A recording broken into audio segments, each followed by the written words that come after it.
WhatsApp செயலியின் புதிய உலகளாவிய தலைவராக இந்தியாவைச் சேர்ந்த குணால் ஷா நியமிக்கப்பட்டுள்ளார். இதுகுறித்த அதிகாரப்பூர்வ அறிவிப்பை மெட்டா நிறுவனம் வெளியிட்டுள்ள நிலையில் அது குறித்த ஒரு செய்தி தொகுப்பை PT எக்ஸ்பிளைன்ஸ் பகுதியில் பார்க்கலாம்.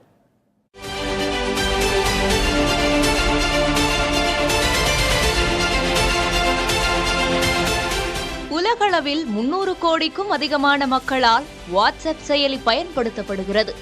இந்நிலையில் அந்த செயலியின் புதிய உலகளாவிய தலைவராக கிரெட் நிறுவனத்தின் நிறுவனரான குணால் ஷா நியமிக்கப்பட்டுள்ளார். கடந்த 7 ஆண்டுகளாக வாட்ஸ்அப் தலைவராக பொறுப்பு வகித்து வந்த வில் கேத்கார்ட் அப்பதவியிலிருந்து விலகுவதை தொடர்ந்து இந்த அதிகாரப்பூர்வ அறிவிப்பை மெட்டா நிறுவனத்தின் CEO மார்க் ஜுக்கர்பர்க் வெளியிட்டுள்ளார்.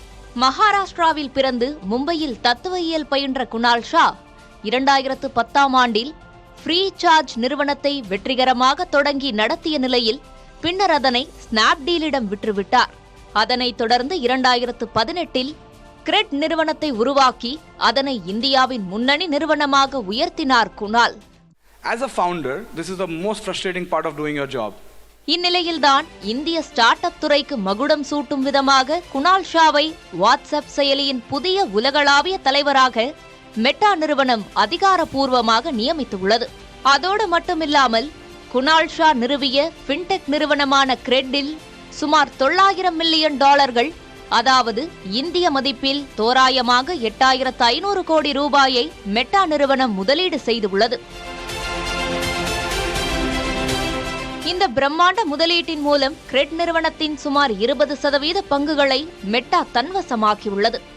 வாட்ஸ்அப் நிறுவனத்தின் இந்த புதிய பொறுப்பை ஏற்பதற்காக கிரெட் நிறுவனத்தின் CEO பதவியிலிருந்து குணால் ஷா விலகவுள்ள நிலையில் அவருக்கு பதிலாக மிட்டேன் சம்பத் இடைக்கால CEOவாக பொறுப்பேற்க உள்ளதாக கூறப்படுகிறது. குறிப்பாக 85 கோடிக்கும் மேற்பட்ட பயனர்களை கொண்ட இந்தியாவில் வர்த்தகம், டிஜிட்டல் பரிவர்த்தனைகள், விளம்பரங்கள் மற்றும் செயற்கை நுண்ணறிவு சார்ந்த சேவைகளில் மாபெரும் வளர்ச்சியை எட்டும் வகையில் மெட்டா நிறுவனம் திட்டமிட்டுள்ளது.